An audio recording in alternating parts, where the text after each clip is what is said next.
capítulo 30, 19 y 20. Leeremos inicialmente este pasaje, pero comentaré acerca de él casi al final de mi predicación. Es un pasaje importantísimo, el tema que pienso hoy Dios me mueve a compartir. Creo que es muy práctico, es uno de la vida, que es un tema bien cotidiano que encaramos todos los días, y yo espero que el Señor me dé gracia para que aprendamos todos de su palabra.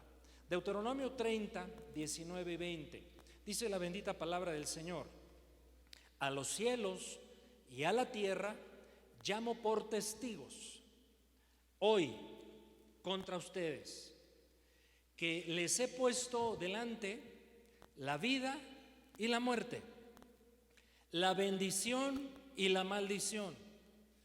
Escoge, pues, la vida, para que vivas tú y tu descendencia, amando a Jehová tu Dios, atendiendo su voz, siguiéndole a Él, porque Él es vida para ti y prolongación de tus días, a fin de que habites sobre la tierra que juró el Señor a tus padres, Abraham, Isaac, Jacob, que les había de dar. Acompáñame a orar. Padre, siempre necesitamos estar oyendo tu voz, y por tu palabra lo podemos hacer. Hoy oramos, abras nuestro oído espiritual, todos nuestros sentidos espirituales, para recibir tu voz. Ilumínanos, Espíritu Santo, danos de tu gracia. En lo personal, Señor, suplico de tu gracia. Oramos en el nombre de Jesús. Amén y amén. Todos hemos oído hablar de esta expresión o leído en algún lugar: punto de retorno. ¿Sabe lo que es un punto de no retorno, mejor dicho? Punto de no retorno. En la aviación es común este término, porque cuando el avión sale de un aeropuerto dirigido hacia un destino, hay un momento en el viaje que le llaman los pilotos de punto de no retorno. Ya no se puede regresar, hay que seguir avanzando. Puede haber una falla mecánica u otra circunstancia, pero hay un punto donde dicen: el aeropuerto donde salimos ya no nos alcanza el combustible y otras variables, así que tenemos que seguir avanzando. Pienso, mis hermanos, que en la vida hay momentos de punto de no retorno en todos nosotros, y tiene que ver con las decisiones que tomamos. Hay decisiones que no son muy trascendentes en la vida. Por ejemplo, ¿qué ropa ponerme el día de hoy domingo? Hay decisiones trascendentes en la vida. Por ejemplo, ¿voy o no voy a la casa del Señor? Hay decisiones no trascendentes en la vida. ¿Qué voy a comer? Hay decisiones muy trascendentes en la vida. ¿Dije trascendente o no trascendente el anterior? No trascendente. Hay decisiones trascendentes acerca de comer, la cantidad, por ejemplo. ¿Usted ha sufrido indigestión en la noche por un exceso de comida nocturno? Claro, los que tenemos la edad que tiene su servidor le batallamos. Me sorprendieron los varones, eran las 12 de la noche, estábamos comiendo en Puebla y todos pedían su arrachera, sus tacos al pastor, sus quesadillas. ¿Qué más pedían, Alex? Tacos de suadero. Y su servidor, que ya aprendió a base de lágrimas y de no dormir, solamente me tomé mi agüita de horchata. Pero todos dándoles con una enjundia. 12 de la noche. Bueno, todos entendemos esto. El tema de hoy es: las decisiones determinan destino. Las decisiones determinan destino. Somos lo que somos hoy por las decisiones que hemos tomado en el pasado, y seremos lo que en el futuro seremos por las decisiones que tomamos ahora mismo. Hemos tomado decisiones correctas, gracias a Dios. y bendición ha venido a nuestras vidas por ello. Yo siempre le daré gracias a Dios porque a la edad de 28 años tomé una decisión que marcó mi vida muy favorablemente. Me casé con Noemí Salas y ella fue más bendecida que yo todavía al tomar la decisión de decir sí. ¿Cuántos dicen conmigo amén? No, ella está mi esposa. Pero lamentablemente hemos tomado también malas decisiones. Y a través de los años, o a veces ni años pasan, nos damos cuenta que fue una mala decisión y pagamos las consecuencias. Bueno, de eso quiero hablar el día de hoy. Las decisiones determinan destino. ¿Cuál es el tema de hoy, mis hermanos? Dividiré el pasaje, gracias, en dos partes. La primera parte, rápida, sencilla, algunos principios básicos, elementales, hasta de sentido común, acerca de la importancia de la toma de decisiones. La segunda parte tiene que ver con principios bíblicos acerca de las decisiones. ¿Qué dice la Escritura sobre eso? Pero digamos que para ir calentando motores y todavía introduciéndonos en el tema, cosas bien básicas acerca de elegir, de escoger, de decidir. En primer lugar, fuimos creados los seres humanos con la libertad para decidir. Tenemos esa capacidad, esa condición dada desde la creación del ser humano. Podemos escoger entre opciones. Desde el inicio vemos a Adán que Dios le indicó: no comas de aquí, de todo lo demás sí puedes comer, pero de este árbol no lo hagas. Todos sabemos la decisión que tomó Adán. Ahora pensamos inmediatamente en términos de escoger en este planteamiento divino a Adán solamente cuando le prohibió comer de aquello que conocemos del fruto del árbol prohibido, pero en realidad Dios le ha dado más indicaciones a Adán, no fue la única. Le dijo, por ejemplo: mira, Adán, aquí hay un huerto hermoso, precioso, le llamo Edén. Edén significa delicia, es extraordinario, y te pido que hagas dos cosas con ese huerto. Número uno, lábralo, trabájalo. Segundo, guárdalo, protégelo. Y vemos que en la caída Adán no solamente desobedeció a Dios en el mandato de no comer del fruto, sino también no guardó el huerto, no protegió. ¿Y quién andaba ahí paseándose bien a gusto en el huerto? La serpiente, Satanás. Bueno, pero la idea es que fuimos creados con la libertad para elegir, para escoger. ¿Por qué lo menciono? Porque lo que quiero decir a continuación es bien importante. No es opción no decidir. No hay puntos neutros en decisiones en la vida. De hecho, cuando tomo la decisión de no escoger, ya tomé una decisión. En el ámbito político, por ejemplo, vemos cuando hay votaciones en el Congreso, algunos diputados y senadores se abstienen de votar alguna situación.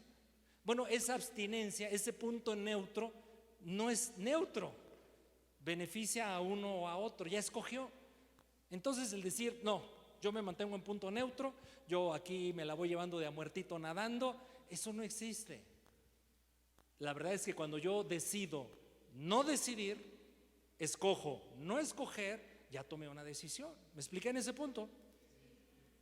Otra idea es que, y este es bien importante, los que andamos raspadones en la vida, lo aprendimos.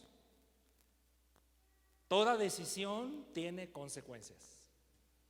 Toda decisión que tomemos tendrá consecuencias. El texto de hoy, que repito, explicaré casi al final del mensaje, dice el Señor: te pongo enfrente la vida y la muerte, la maldición y la bendición.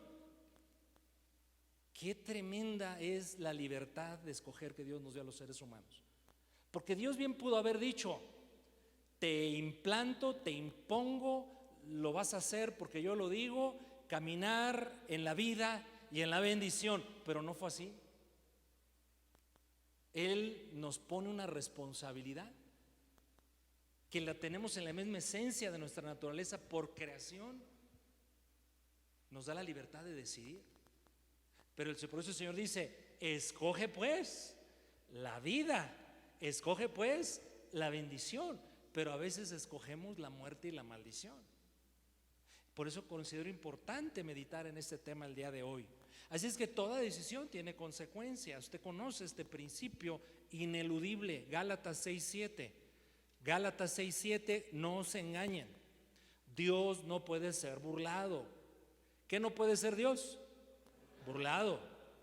Pues todo lo que el hombre siembra, eso va a cosechar. Mi hermana Anita, que la recordamos, Mimi, ¿te acuerdas? Anita, la hermana esposa de Carlos, allá en el lugar donde hicimos una célula, donde vivimos, hacíamos después de la célula de estudio bíblico, un grupo de familias que nos reuníamos a los viernes, estábamos evangelizándoles, compartiéndoles la palabra, un grupo muy bonito, algunos se fueron convirtiendo, algunos bautizamos, algunos quedaron en la iglesia, y una señora, siempre hacía, el anfitrión hacía los viernes en la noche una cena. Ahí empezaron mis problemas de sobrepeso, mis hermanos, y también descubrí que no era bueno cenar para mí. Y decía esta hermana Anita, yo no ceno, porque el placer que me voy a dar ahorita lo voy a pagar muy caro cuando empiezan a salir las llantitas. Y los 15 minutos, 20 minutos de placer al comer esta comida tan rica, los voy a pagar con horas, días, semanas y a lo mejor meses para intentar bajar de peso. Y me acuerdo que yo decía, ay, qué exagerada esta hermana. Después de años, hermanos, de experiencias así, digo, qué razón tenía. Bueno, es que todo lo que el hombre siembra, eso va a cosechar tarde que temprano.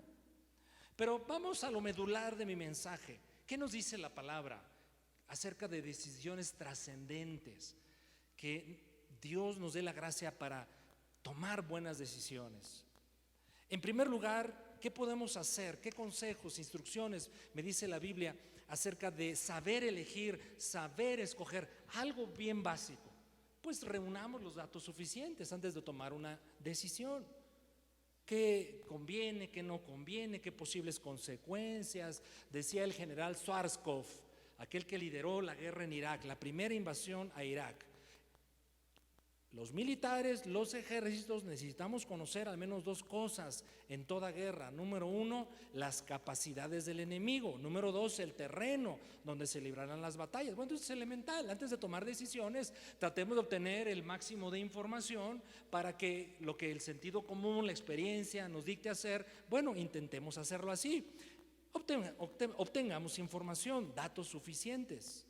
Claro, eso tiene que ver con el asunto en cuestión. Por ejemplo, tomaré una decisión para endeudarme, adquirir un bien que me resulte indispensable, no tengo el dinero suficiente para pagarlo ahora de contado, tengo un crédito, bueno, uno tiene que calcular si hay las garantías, si hay el respaldo, si no va a comprometer otros bienes, mi estabilidad, y entonces quizás sí puedo endeudarme, aunque el consejo de la palabra del Señor es, procura no hacerlo.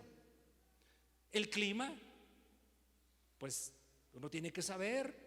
Mi esposa siempre me pregunta todas las mañanas, ¿cómo está el clima hoy, Gabriel? Y yo le digo, ¿qué me viste cara de meteorólogo? No le digo así, por supuesto. Siempre checo el celular. Pues mire, el día de hoy va a estar así, esa temperatura, y a tal hora parece que va a llover, y el cielo se está nublando, no es cierto, discúlpeme. Y pues la ropa, ¿no? Su servidor siempre sale con 3 prendas, tipo chaleco, chamarra delgada o gruesa, porque así es en Toluca, ¿no es cierto? Bueno, esto es elemental, obtén el mayor número de información posible, pero yo les estoy hablando de decisiones trascendentes. Le voy a compartir un testimonio. Hace muchos años se acerca a mí un varón, él nunca congregó aquí y me tenía mucha confianza, había amistad, y me dice, ¿sabes qué, Gabriel? Me voy a divorciar, ya no aguanto, está la cosa bien complicada. Y ya me da sus argumentos. Y todo lo que él me decía yo, híjole, no, pues, ¿qué le digo, Señor? ¿Qué le digo? ¿Y qué cree que en ese momento él no es cristiano? Le di un consejo muy humano, no muy bíblico. Y le dije, mira, vamos a sentarnos y vamos a recapitular, hacer una lista de las posibles consecuencias por tu divorcio. Y empezamos. A ver, tema económico. Y empezó a hacer cuentas. Y entonces yo le vi cómo iba cambiando su rostro. Dijo, caray, No, pues no es tan conveniente divorciarse. Ok, eres una persona que sabe lidiar con la soledad. Ya empezó. No, pues no. Y así revisamos unas 5 o 6 variables por puro sentido común.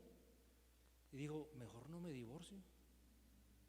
Es mejor decisión encarar la situación que estoy aquí sufriendo, que todo lo que ahorita acabo de calcular puede ocurrir.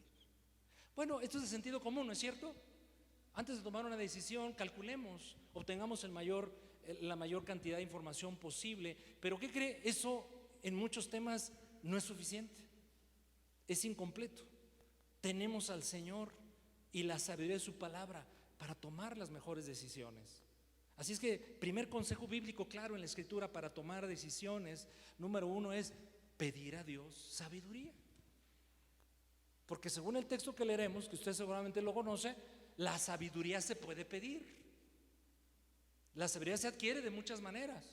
Pero gracias a Dios, gracias Señor por tu misericordia y bondad hacia nosotros, tus hijos, que independientemente de mis capacidades, experiencias, cálculos, etcétera, tengo un recurso mayor, mejor, te lo puedo pedir. ¿No le parece eso a usted fabuloso?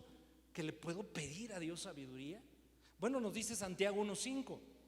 Santiago 1:5, y si alguno de ustedes tiene falta de sabiduría, es decir, no sabe qué hacer, qué decisiones tomar, qué rumbo tomar, pídala, pídala, pídala. Esa es oración.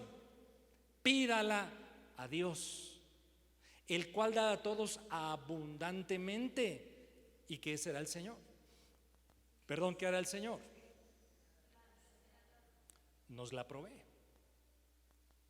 Sabiduría, repito, significa muchas cosas. La sabiduría digamos explicada por la palabra, pero una de de los significados de la sabiduría es justamente saber qué hacer para tomar la mejor decisión. Los creyentes contamos, otro principio escritural, con la iluminación del Espíritu Santo y la palabra de Dios. Hay una promesa. Yo pienso que esta es la obra del Espíritu Santo en el creyente. Salmos 32:8. Salmos 32:8. Te haré entender y te enseñaré el camino en que debes andar. ¿Quién promete esto? El Señor. Te haré entender. Yo necesito que Dios me haga entender. Te enseñaré. Yo necesito ser enseñado. El camino que debes tomar, el camino que debes andar, y estoy delante de ti, te vigilo, sobre ti fijo mis ojos. ¿No le parece maravillosa esta promesa? Entonces pidamos a Dios sabiduría con la confianza de que es la voluntad de Dios hacernos entender. A David le ocurría con frecuencia. Usted sabe que tenemos personajes en la Escritura que son paradigmáticos, son modelos en un montón de situaciones. David es uno de ellos. Y ahí en 1 de Samuel, capítulo 30, versículos 7 al 8, se registra: dijo David al sacerdote Abiatar. 1 de Samuel 37. Dijo David al sacerdote Abiatar, hijo de Ahimelech: yo te ruego que me acerques el efod. Es una indumentaria, parte de la indumentaria sacerdotal. Y Abiatar acercó el efod a David. Versículo 8. Y David, ¿qué hizo David? Consultó al Señor. ¿Cuántas situaciones, hermanos, malas en la vida podríamos evitar si tan solo antes de tomar ciertas decisiones consultáramos al Señor? David consultó al Señor diciendo, y le pregunta cosas específicas. Usted y yo también debemos pedir cosas particulares a Dios. ¿Perseguiré a estos merodeadores? ¿Los podré alcanzar? Y él le dice, Dios le responde por medio del sacerdote: síguelos, porque ciertamente los alcanzarás, y de cierto librarás a los cautivos. Directrices específicas de Dios a su hijo David, como tú y yo podemos tener también de parte del Señor. Algunas veces Dios, por supuesto, se puede valer, y cuidado con esto, lo tengo que comentar porque debe ser abordado, pero le pongo ahí un warning, una alarma con el siguiente punto. Dios se puede valer de señales para hacernos saber su voluntad, ¿sí? Y todos somos propensos a: Señor, dime algo, muéstrame alguna cosa, porque no entiendo. Si ocurre esto, entenderé que es tu voluntad. Usted seguramente ha hecho este ejercicio, ¿a poco no? Pero yo le digo, cuidado, cuidado. Claro que hay testimonios escriturales preciosos. Gedeón es un caso. Jueces capítulo 6 versículo 36 en adelante. Jueces 6:36. Y Gedeón dijo a Dios: si has de salvar a Israel por mi mano, como has dicho. Bueno, que hay un elemento, Dios ya había dicho. He aquí, 37, he aquí yo pondré un vellón de lana en la era, y si el rocío estuviese en el vellón solamente, quedando seca toda la tierra, entonces entenderé que sí es cierto, sí salvarás a Israel por mi mano, como tú lo has dicho. Versículo 38, así nos parecemos a Gedeón, usted y yo. Bueno, más yo quizás que usted. Versículo 38, y aconteció así, pero cuando se levantó por la mañana, Gedeón exprime el vellón, estaba bien mojado, sacó de él el rocío, un tazón lleno de agua y obviamente todo lo demás seco.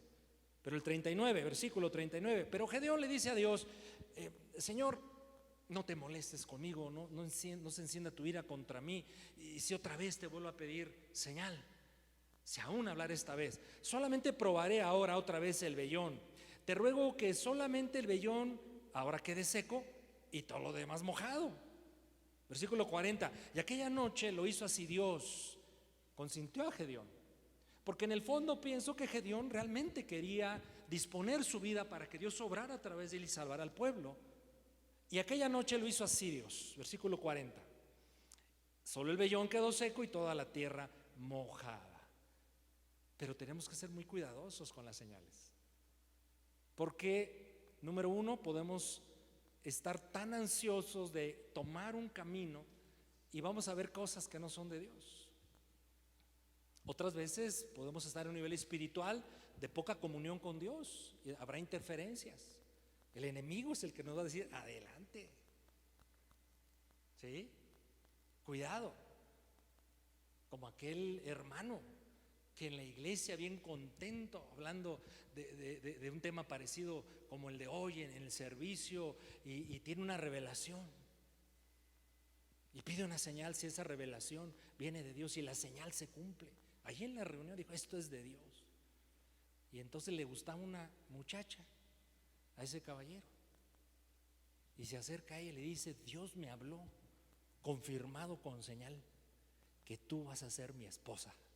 Bien abusado, ¿verdad? Bien espiritual. Y la hermana, más inteligente y con consideración a este caballero, le dice: qué bueno, hermano, que Dios te habló y que te dijo eso. Solo que ahora vamos a pedirle qué vamos a hacer con mi esposo. Cuidado con pedir a Dios señales. Dios lo puede hacer, es bíblico, Dios lo puede hacer, pero no tomemos decisiones con base a este criterio solamente. Así es que no siempre tenemos, aceptémoslo, la claridad de saber cuál es la voluntad de Dios acerca de un asunto. Pero aquí viene algo que no va a fallar. Decidamos, escojamos de acuerdo a dos cosas. Anótelo si está anotando: al carácter de Dios y a su palabra. Eso no va a fallar. Siempre decidamos tomando en cuenta quién es Dios, cómo es Dios, qué pide Dios, qué agrada a Dios, carácter de Dios y a su palabra. Hay una película que posiblemente tú viste que se llama Reto de Valientes, que se le recomiendo a todos los matrimonios y a los varones especialmente. Hay una escena bien interesante, es la que más recuerdo de esa película. Está una empresa, un negocio importante, están contratando personas y quieren meter al área de contabilidad, el manejo de los recursos económicos, a alguien confiable. Y entonces el gerente o los gerentes están entrevistando a muchos candidatos y llegan con un hijo de Dios, un creyente en la película, un cristiano. Y le dicen: fíjate que tú eres una posibilidad, de eso se trata la tarea, solo que, y esto lo aplicaban o lo planteaban a todos los entrevistados, solo que es necesario llevar una doble contabilidad. Tú tienes que hacer esto, vas a tener muchos beneficios con un buen sueldo, vas a prosperar, etcétera, vas a ser casi como el brazo derecho en finanzas. Así es que te damos 24 horas para decidir. ¿Se acuerda de esa escena? No pudo dormir este caballero, estuvo orando, Señor. Y por cierto, si no aceptaba el trabajo lo despedirían. Y tenía complicaciones económicas en casa, así es que estaba entre la espada y la pared. Pero él regresa al día siguiente a dar su respuesta a los entrevistadores y dice: ¿saben qué? Discúlpenme, es muy buena oferta, pero no puedo aceptar. ¿Cómo que no? Se molestan. ¿Cómo que no puede? No, ¿por qué no puede aceptar? Porque temo a Dios, porque soy una persona de integridad, porque por sobre todas las cosas, no importa los beneficios que ciertas decisiones me traigan, siempre lo mejor será escoger por Dios, a favor de Dios, de lo que Dios agrada. Y entonces los gerentes cambian la actitud y le empiezan a aplaudir y dicen: felicidades, tienes el trabajo, tienes el puesto, queríamos a alguien así como tú. Siempre que escojamos tomando en cuenta el carácter de Dios y su palabra, le aseguro tomaremos la mejor decisión. No lo dude. No lo dude, porque hay un principio que registra 1 de Samuel 2:30. 1 de Samuel 2:30. Por tanto, Jehová, el Dios de Israel, dice: yo había dicho que tu casa y la casa de tu padre andarían delante de mí perpetuamente. Le está diciendo Dios al sacerdote en turno de nombre Elí, quien se había portado muy mal con sus hijos. Y entonces el Señor le da una declaración. Es un principio de la Escritura que a nosotros nos debe confrontar, mis hermanos, pero también inspirar. Mas ahora ha dicho el Señor: nunca yo tal haga. Porque, y aquí viene el principio, si no lo ha subrayado en su Biblia, subráyelo. Si no lo ha resaltado en su celular, resáltelo. Si no sabe de qué se trata, tómele foto a la pantalla, regístrelo, analícelo, memorícelo, pero aplíquelo en su vida. Porque dice el Señor: yo honraré a los que me honran, y los que me desprecian serán tenidos en poco. Otra vez, Dios dice: yo honro a los que me honran, y los que me desprecian son tenidos en poco. Despreciar la palabra de Dios, sus instrucciones, sus consejos, sus mandatos, es despreciar a Dios. Nadie espere honra del Señor por hacer eso. Pero en cambio, si tú, a pesar de todo, aunque implique sacrificio, cansancio, inversión, etcétera, lo que implique, tú determinas honrar al Señor, como decimos, ¿verdad?, en el argot cristiano de décadas, Dios no se queda con nada. Dios honra a los que le honran. ¿Cuántos dicen conmigo? Amén, amén y amén. Pero muchas veces no aceptémoslos. Aún no recibimos claridad de parte de Dios acerca de qué decisión tomar, y sigue uno averiguando, orando, meditando en la palabra, y no viene algo específico. La Biblia nos sigue dando recursos. Hay dos principios que uno siempre debe tomar en cuenta cuando no hay claridad acerca de qué decidir. Son estos, o tú los conoces. Es 1 de Corintios 6:12 y 1 de Corintios 10:23. Aquí está otro recurso poderoso para tomar decisiones sabias, gratas al Señor, para escoger vida y no muerte. 6:12 de 1 de Corintios: todas las cosas me son lícitas. El cambio de vida que nosotros hemos tenido, el dejar ciertos hábitos perniciosos, negativos, el adoptar nuevos de bendición, correctos, digamos, benéficos para nosotros, mis hermanos, muchas veces los cristianos los aprendemos no porque alguien me dijo: haz esto o no hagas aquello. Es la transformación que el Señor va haciendo, ¿a poco no? Y entonces dejamos de ver ciertas cosas, de consumir otras, de practicar hábitos, placeres, de asistir a ciertos lugares, no porque nadie me lo prohibió, sino porque la palabra empezó a renovarme. ¿Usted ha tenido esa experiencia? Si es hijo de Dios, claro que la tiene. ¿Sí o no? Pero este versículo comienza diciéndonos que el cristiano es libre. Todas las cosas me son lícitas. ¿Se acuerda el inicio de mi mensaje? ¿Cuál fue una característica que Dios le dio a Adán? La libertad de decidir. Entonces, todas las cosas me son lícitas. Dios no se contradice jamás. Él es perfecto. Él no cambia ni cambiará. Todas las cosas al creyente le son permitidas. Entonces tú ya no haces esto porque te lo prohíben. No, nadie me lo prohibió.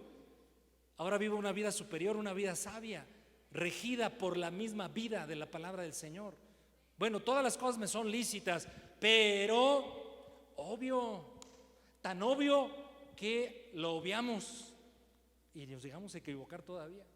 Todas las cosas me son lícitas, pero no todas convienen. No todas convienen.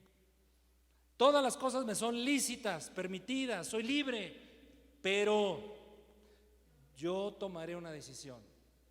Nada en esta vida me va a dominar más que mi Señor Jesucristo, porque Él es mi Señor y yo no me voy a dejar dominar de ninguna. Y es ahí donde entra la sabiduría de Dios y la transformación, y empezamos a dejar ciertos hábitos, ¿sí? Entonces, mi hermano, vamos a echarnos unas. Y yo les digo, sí, unas citas bíblicas. Acompañé a mi pastor hace muchos años. Era una práctica que de vez en vez hacíamos. Y yo era su Timoteo. Y nos fuimos a visitar unas familias. Y la última familia, esto fue durante el día, llegamos a su casa, ¿no? ¿Quién es? El pastor Sergio y el hermano Gabriel. ¿Quién sabe qué habrá pasado del otro lado, adentro? Porque abren la puerta la esposa y lo primero que vemos, la primera escena es el marido, el hermano, sentado con una botella de tequila. ¿Qué hacemos, no? Incómoda la situación. Pásenle, sí, cómo no, tomen asiento. La hermana muy amable, pero el caballero no sabía dónde meterse. Ahora, nadie le dijo nada, ni lo criticamos, menos lo condenamos, no lo confrontamos. Había una postura en la iglesia, desde el púlpito, del beneficio de no tomar alcohol, ¿sí? Sabedor el hermano de esto, pues estaba aquí enfrente del pastor, ¿no? Y pobrecito, no sabía qué decir, de plano dijo, ¿se echan una? Nos dio risa. No le dijimos nada. No, hermanos, queríamos saludarlos, bendecirlos, ¿cómo están? ¿Qué se ofrece? Y una oración y ya. Todo me es lícito,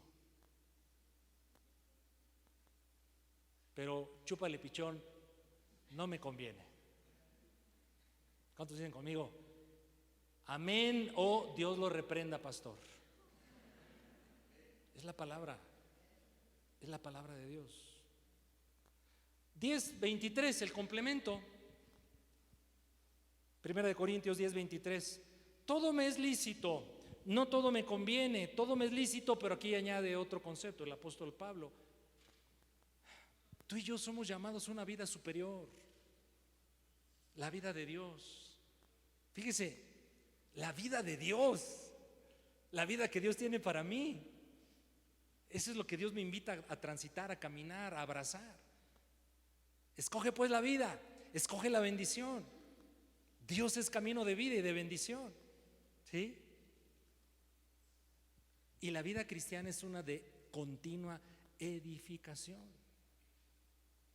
de crecimiento, de avance. No lo dice el proverbio.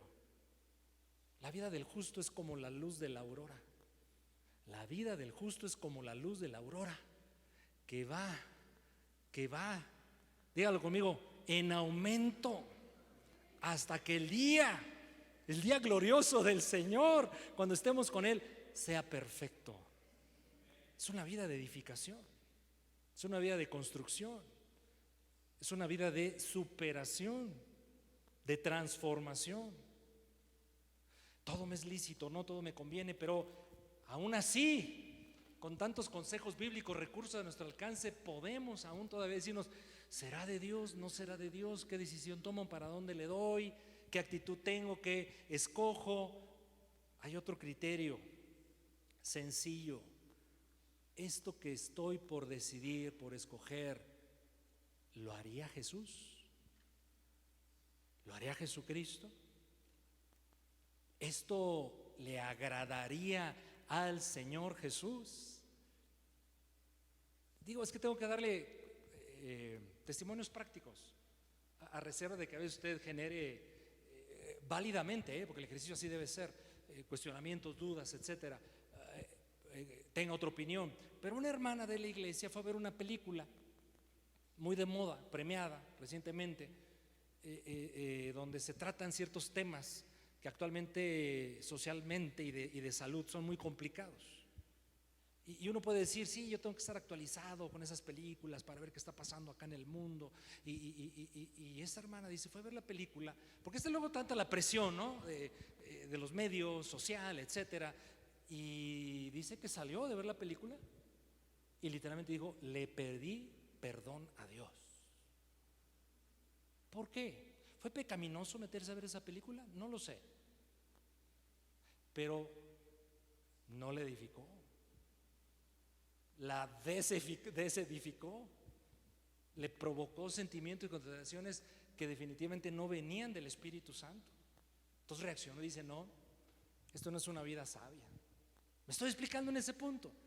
Así Dios nos quiere conducir. La vida cristiana no es un deja de hacer o haz. ¿Tienes que o no tienes que? No. Eso es vivir en prisión otra vez. Lo estamos leyendo, lo estamos afirmando. Somos libres. Jesús mismo está comprometido con nuestra libertad. Cree en el Señor Jesucristo, ¿verdad? Y Él dice, me está fallando la memoria, porque sigo aquí medio mareado acá arriba del púlpito.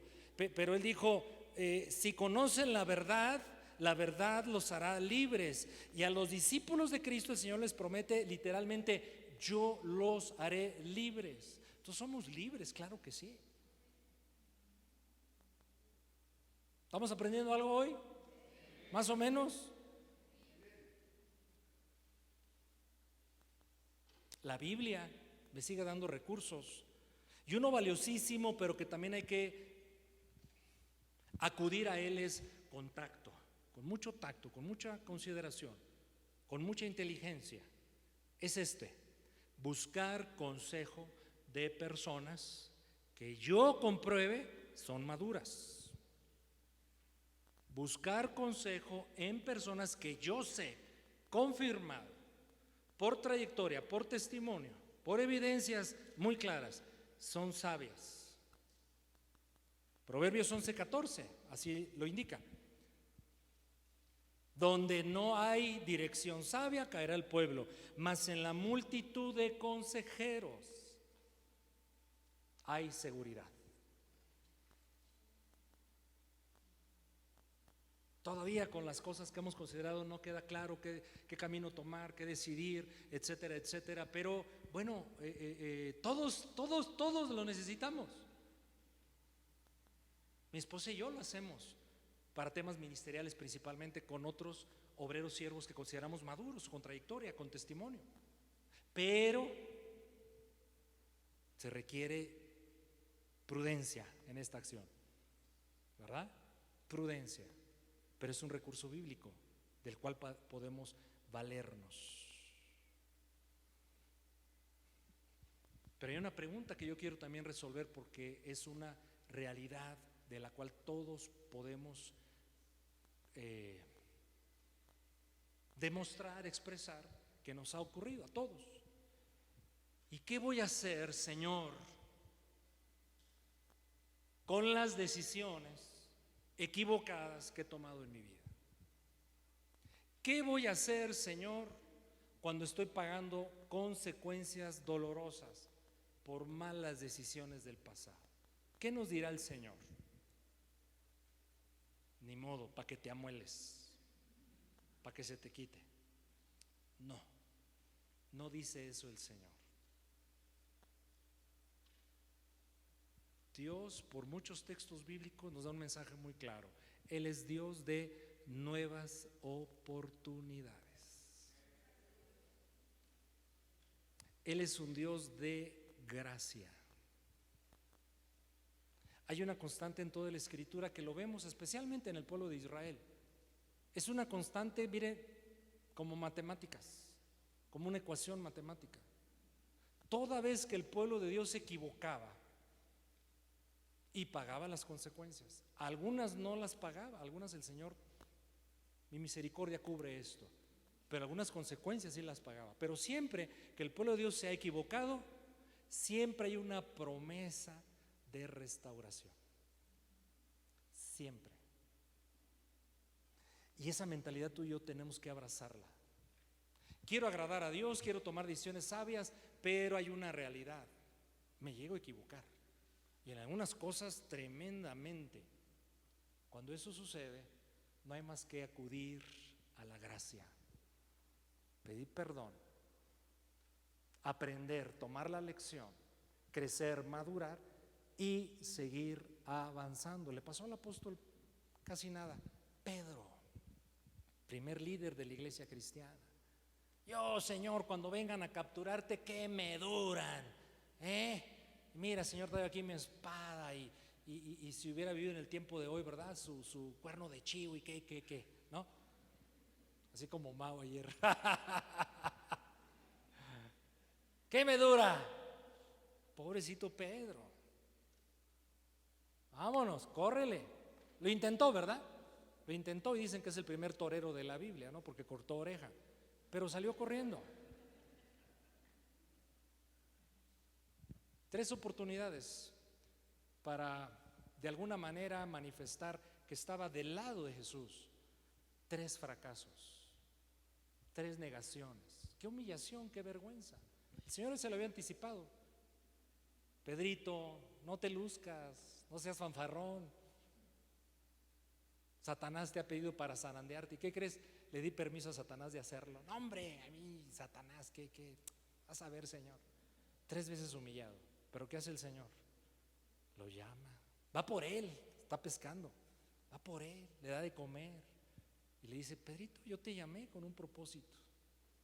Vas a ser el primer líder de mi iglesia. Vas a pastorear a mis corderos, a mis ovejas. Wow, ¿qué? Ese es Jesús. Ese es Jesús, mis hermanos. Si tú, como yo, hemos tomado decisiones de las cuales decimos, híjole, ¿cómo me metí en esto? No dejes que el enemigo, no dejes que tu propio error, tu mala decisión, te condene, porque ninguna condenación hay para los que están en Cristo Jesús. Y abrázate de la gracia y vuélvete a levantar. Sí, ¿verdad? Con las cicatrices, con los aprendizajes, porque Pedro ya no fue el mismo. Ya anduvo humilde, entendió y aprendió que lo mejor es depender ya no más de él, sino depender del Señor. Termino con esto.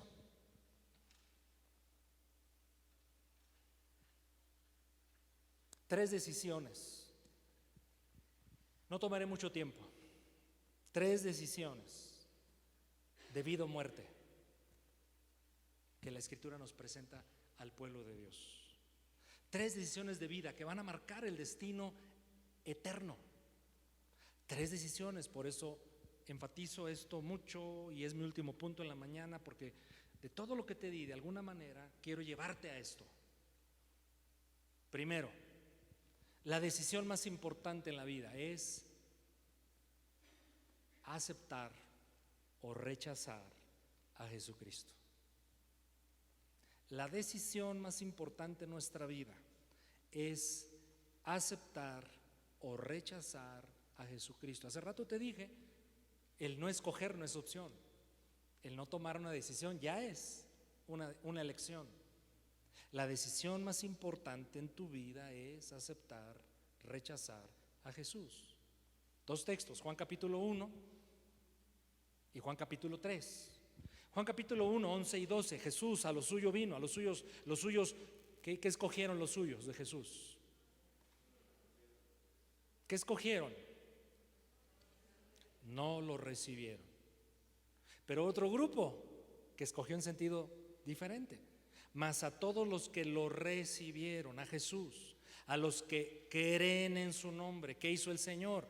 Les dio potestad, derecho, capacidad, autoridad de ser hechos hijos de Dios. La mejor elección. ¿Habrá una decisión más importante en la vida, mis hermanos, que escoger a Jesús? No la hay. Juan 3:36, el que cree en el Hijo, ¿qué tiene? El que escogió por Cristo, ¿qué tiene? Vida eterna, la vida de Dios. Pero el que rehúsa, ahí está la elección. Fue su decisión. Rehúsa creer en el Hijo de Dios, no verá la vida, sino la ira de Dios está sobre él. Así es que el no escoger no nos deja en punto neutro. la ira de Dios, no lo digo yo, lo dice el Señor, lo dice su palabra, la ira de Dios está sobre él. Y en la semana platicaba con un joven muy amado de nosotros, de mi familia, y por alguna razón, aunque él conoce cosas de la palabra, se resiste a rendirse a Cristo. Y le dije: mira, te hago un planteamiento. Si el mensaje del evangelio es mentira, pero lo crees, no te va a hacer daño. De hecho, te va a hacer bien. Porque la Biblia es si lo queremos ver así, es un conjunto de directrices, consejos, prácticas que son benéficas para el ser humano. El cristianismo promueve, por ejemplo, honrar a papá y a mamá. El cristianismo promueve que el esposo ame a su esposa y la esposa respete al marido. El cristianismo promueve que los hijos honren a papá y a mamá y a sus autoridades. ¿Qué de malo hay en eso? El cristianismo promueve hacer el bien a los demás, tener misericordia de otros. El cristianismo promueve el perdón. ¿Qué de malo hay en eso? Solo hay cosas buenas en el cristianismo. Yo le dije: si el mensaje del evangelio es mentira y lo crees, como quiera te va a hacer muy bien. Pero ojo, escucha, si el mensaje del evangelio es verdad y no lo crees, pierdes todo. Primera decisión, la más importante: escoger o rechazar a nuestro Señor Jesucristo. Segunda, digamos, decisión, gracias, que nos plantea la palabra, es el texto inicial, Deuteronomio 30, 19, 20. A los cielos y a la tierra llamo por testigos. No es cualquier testigo, es toda la creación mirando a la humanidad que va a escoger. Fíjense qué texto tan lindo y tan poderoso y profundo. Contra ustedes, o sea, es una confrontación firme, seria. Oiga, es Dios, no es mi compadre, no es mi amigo, es Dios que me está planteando esto. Mira, esto es muy serio. Hoy contra ustedes, que os he puesto delante vida y muerte, bendición y maldición. Escoge. Te lo dice Dios, te lo dice tu Creador, el que te ama, el que quiere lo mejor para tu vida. Te lo dice: actívate. Yo no lo voy a hacer por ti, lo tienes que hacer tú. Escoge la vida para que vivas tú. Y algo que se nos habló mucho en el Congreso de Varones: las consecuencias de una paternidad mal o bien ejercida, la afectación a la descendencia. No estamos solitos, mis hermanos. Papás, mamás, lo que hacemos o no hacemos afecta, para bien o para mal, a nuestra descendencia. Versículo 20. ¿Cómo se escoge? ¿Qué se trata de escoger a Dios? Aquí viene el 20. Amando a Jehová tu Dios, atendiendo su voz, que es su palabra, y siguiéndolo a Él, porque Él es vida para ti, prolongación de tus días, vida favorable, a fin de que habites sobre la tierra las promesas de Dios, que juró Jehová a tus padres, Abraham, Isaac y Jacob, que les había de dar. Así es que escoge siempre a Dios y su palabra. Escoge a Cristo. Ya en Cristo, escoge siempre a Dios y su palabra, porque esa decisión da vida a tu vida, da bendición a tu vida. Y en último lugar, la tercera decisión, importantísima, créeme, es de vida o muerte, es: sirve a Dios. Fuimos salvados no solo de algo, sino fuimos salvados para algo. Esta fue la gran determinación, la gran decisión que toma este líder, profeta Josué. Josué 24:15. Josué 24:15. Y si mal os parece, plantea, están a punto de, ya están en la tierra prometida, ya han repartido territorios, pero falta mucho por hacer todavía. Me refiero a Israel, en la tierra prometida.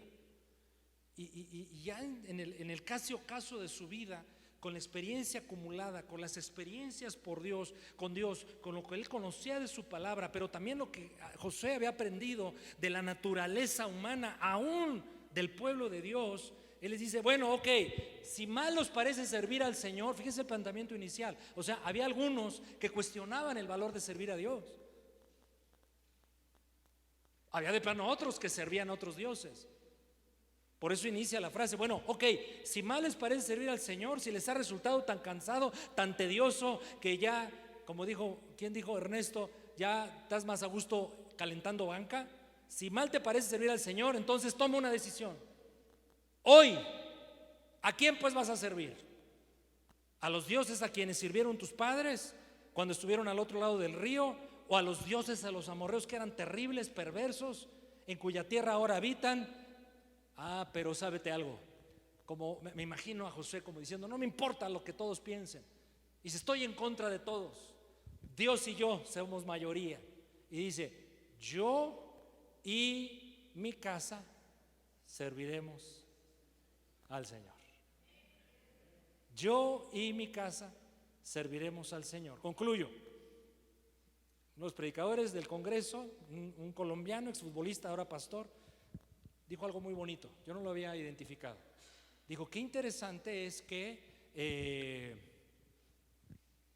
en una buena gramática y en las buenas formas de comunicación, uno siempre debe poner por delante a otros antes que a uno. Pero el texto dice, yo y mi casa. ¿Por qué no dice, bueno, mi casa y yo?